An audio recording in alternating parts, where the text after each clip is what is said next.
Ang mabuting balita ng Panginoon, ayon sa aklat ng Eksodo,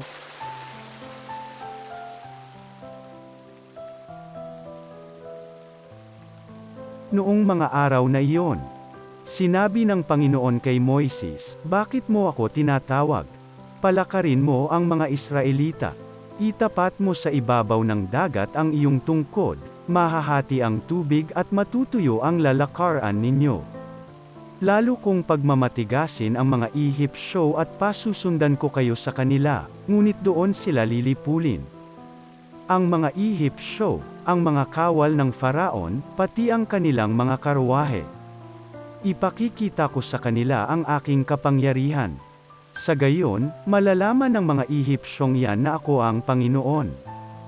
Ang anghel ng Diyos na pumapatnubay sa paglalakbay ng mga Israelita ay nagpatihuli sa kanila, gayon din ang haliging ulap.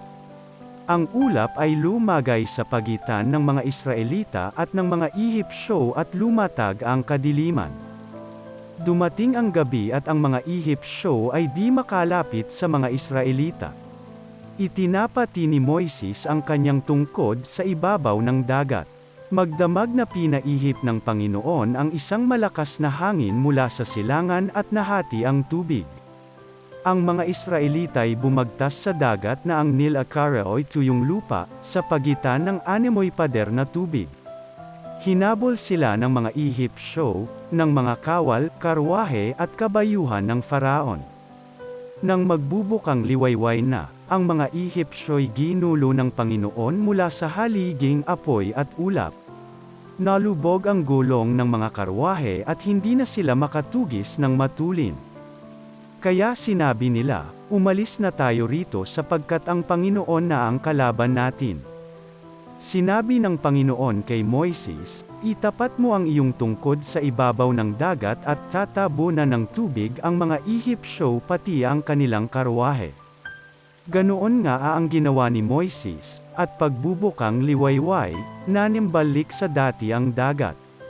Ang mga Ehipsyo'y nagsikap makatakas ngunit pinalakas ng Panginoon ang dating ng tubig kaya't sila'y nalunod na lahat.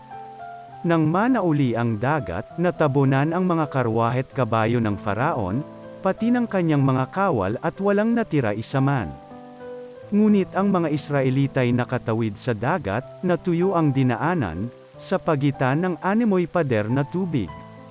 Nang araw na yaon ang mga Israelita'y iniligtas ng Panginoon sa mga Ehipsyo, nakita nila ang bangkay ng mga Ehipsyo, nagkalat sa baybay dagat. Dahil sa kapangyarihang ipinakita ng Panginoon laban sa mga Ehipsyo, nagkaroon sila ng takot sa kanya at sumampalataya sila sa kanya at sa alagad niyang si Moises. Ito ang inawit ni Moises at ng mga Israelita para sa Panginoon. Ang Panginooy atin ngayong awitan sa kanyang kinamtang dakilang tagumpay, ang mga kabayo't kawal ng kaaway sa pusod ng dagat, lahat natabunan. Ang mabuting balita ng Panginoon.